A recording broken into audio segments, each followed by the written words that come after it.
வணக்கம். இது மக்கள் மனதின் குரல். நான் உங்கள் கேஎஸ் பாலு. இன்று புனித வெள்ளி. ஆண்டவராகிய இயேசு கிறிஸ்து அவர்கள் சிலுவையில் அறையப்பட்ட நாள். சிலுவையில் அறையப்பட்டு 2 நாள் கழித்து மீண்டும் உயிர் தெழுந்தார். ஆண்டவராகிய இயேசு கிறிஸ்து அவர்கள் இவ்வுலகில் பல அற்புதங்களை செய்தவர். இன்றும் நம் மனங்களில் வாழ்ந்து கொண்டிருப்பவர். ஆண்டவராகிய இயேசு கிறிஸ்துவின் பொற்பாதங்களை தன் கண்ணீரில் கழுவி தன் பாவங்களை துடைக்க விரும்புகிறேன். ஆண்டவராகிய இயேசு கிறிஸ்துவே, நீர் வாழ்க. கேளுங்கள் கொடுக்கப்படும், தட்டுங்கள் திறக்கப்படும், தேடுங்கள் கிடைக்கும் என்றார். அது மட்டும் இல்லாமல் அவர் போன்ற மனித தெய்வங்கள் இவ்வுலகில் வாழ்வது அரிது.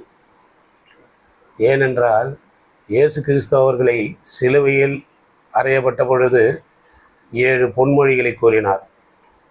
அந்த பொன்மொழிகளில் முதன்மையான வார்த்தை என்னவென்றால், லூக்கா 23:4 பாருங்கள்.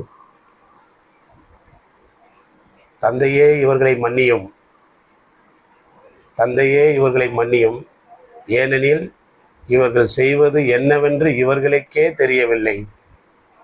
அதனால் இவர்களை மன்னியும்.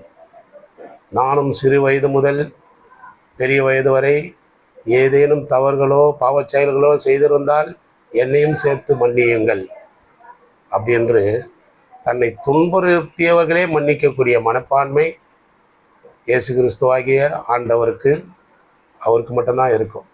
அதுதான் நான் சொல்லியிருந்தேன். இது போன்ற காரியங்கள் நம் இயேசு கிறிஸ்துவாகிய நம் உள்ளங்களில் வாழ்கிறார் என்பதில் மற்றற்ற மகிழ்ச்சி. அதைவிட சிறந்தது என்ன வேணும் நமக்கு? பிதா சுதன் பரிசுத்த ஆவியின் பேராலே ஆமேன்.